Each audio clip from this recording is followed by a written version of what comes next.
Welcome to CoreLogic's September Housing Market Update. CoreLogic's National Home Value Index marked a sixth consecutive monthly rise, up 0.8% in August. The monthly gain was a slight acceleration from the 0.7% increase in July, interrupting a two-month trend of slowing capital gains. Since bottoming out in February, the National Home Value Index is up 4.9%, adding approximately $34,301 to the median dwelling value. The recovery trend remains broad-based, with every capital city, except Hobart, recording a rise in dwelling values over the month. Gains were led by a 1.5% increase across Brisbane, followed by Sydney and Adelaide, where home values are up 1.1%. The recovery trend to date has been led by Sydney, with a gain of 8.8% since the market found a floor in January. Brisbane has also posted a strong recovery, with values up 6.2% since bottoming out in February. At the other end of the scale, some other capital cities are better described as flat, with Hobart home values unchanged since stabilising in April, while values across the ACT have risen only mildly, up 1% since a trough in April. These are also the only two capital cities where advertised supply is tracking higher than a year ago, suggesting a rebalancing between buyers and sellers is a key factor contributing to the stability of values in these regions. Within the capital cities, it's generally house values rather than unit values that have shown a sharper recovery trend.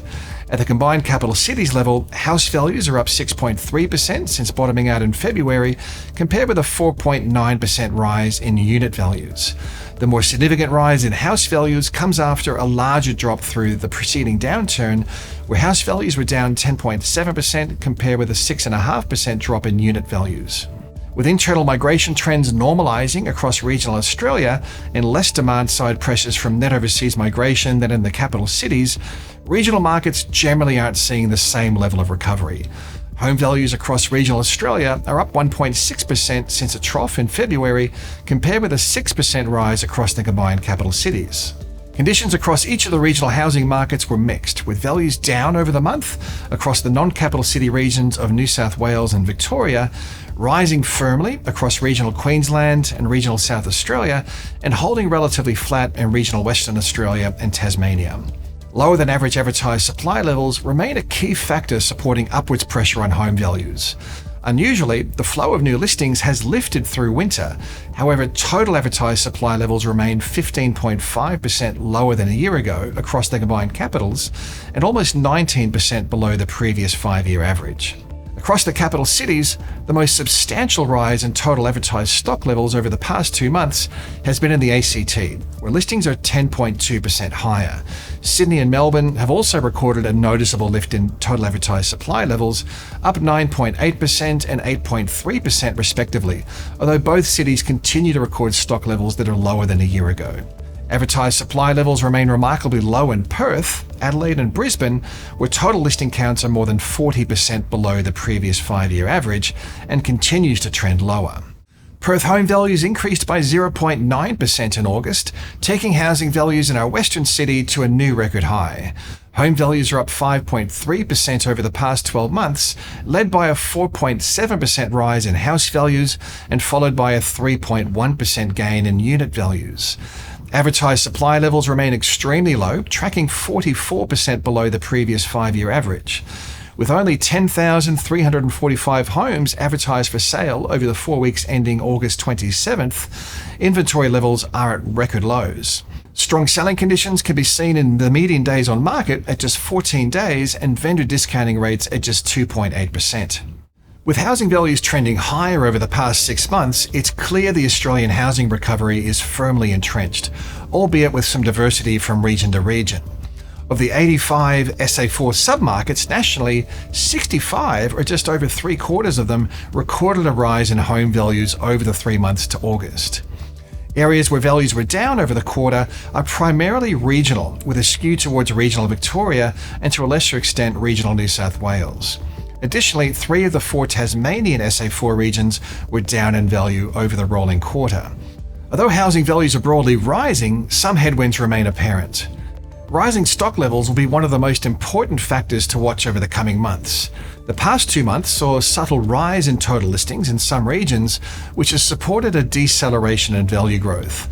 Spring and early summer have historically been more active months for property listings, and if the winter months are anything to go by, the spring selling season is likely to be a lot more active than last year. The recovery trend has occurred against a backdrop of relatively thin levels of purchasing activity. Buyers continue to face hurdles in accessing the housing market, especially from a credit perspective.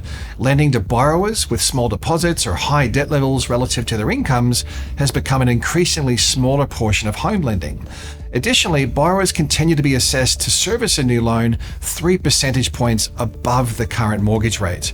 For many borrowers, this means demonstrating an ability to repay their loan at a mortgage rate of more than 9%. Persistently low consumer sentiment is another factor dampening home buying activity. There's a strong and positive correlation between consumer sentiment and home sales. Until consumer spirits show a substantial lift, we're unlikely to see a material rise in active home buyers.